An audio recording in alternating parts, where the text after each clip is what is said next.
కానీ నువ్వు మాత్రం మాధవ్ని మూర్ఖంగా మోకాళ్లపై నడుస్తున్నాడని తిట్టావు. పైగా పిచ్చిగా చేతిలో కర్పూరం వెలిగించుకొని పనికి మాలిన పనులు చేస్తున్నాడని అన్నావు. అందులో మాధవ్కి నీ పైన ఉన్న ప్రేమ నువ్వెందుకు చూడలేకపోతున్నావే?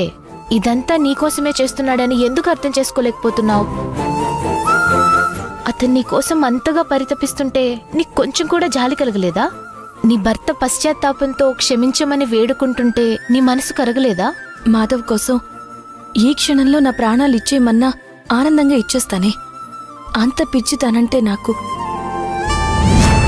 స్వామి, నేను పుట్టినప్పటి నుంచి నన్ను పట్టించుకుంది మొత్తం మా అన్నయ్యే. అందుకే నాకు ఈ ప్రపంచంలో మా అన్నయ్యే సర్వస్వం. మా అన్నయ్య పొరపాటును కూడా నాకు అన్యాయం చెయ్యాలని చోటు. తనెప్పుడు నా సంతోషం గురించి ఆలోచిస్తాడు. అలాంటి గొప్ప అన్నయ్యకి తమ్ముడుగా పుట్టడం నా అదృష్టం. కానీ ఎందుకో తెలీదు, అన్నయ్య నన్ను ఎంతగా ప్రేమిస్తున్నాడో నేను ప్రేమించిన భూమిని అంతకంటే ఎక్కువగా ద్వేషిస్తున్నాడు. ఆ ద్వేషం ఎలాగైనా సరే పోగొట్టి అన్నయ్య మనసులో భూమిపైన మంచి అభిప్రాయం కలిగేలా చేద్దాం అనుకున్నాను. ఆ ప్రయత్నంలో నేను సర్ది చెప్తే అర్థం చేసుకుంటుందిలే అన్న ఆలోచనతో భూమిని అందరి ముందు అలా మాటలన్నాను. కానీ తను అర్థం చేసుకోకపోగా అపార్థం చేసుకొని నన్ను దూరం పెట్టేసింది.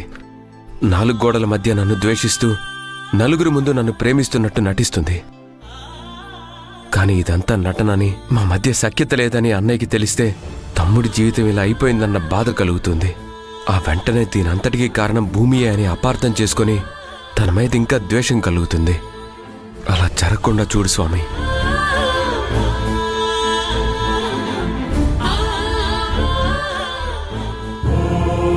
తనలా కష్టపడుతుంటే నాకు బాధ కలగలేదని ఎలా అనుకుంటున్నావే? మరి గుండెల్లో ఇంత ప్రేమ పెట్టుకుని ఎందుకే మాధవ్ గుండెల్లో గుచ్చుకునేలా అలా మాట్లాడుతున్నావు? తను నీతో సంతోషంగా ఉండాలని అంతగా కోరుకుంటున్నప్పుడు ప్రేమగా దగ్గరికి తీసుకోకుండా ఎందుకే దూరంగా నెట్టేసి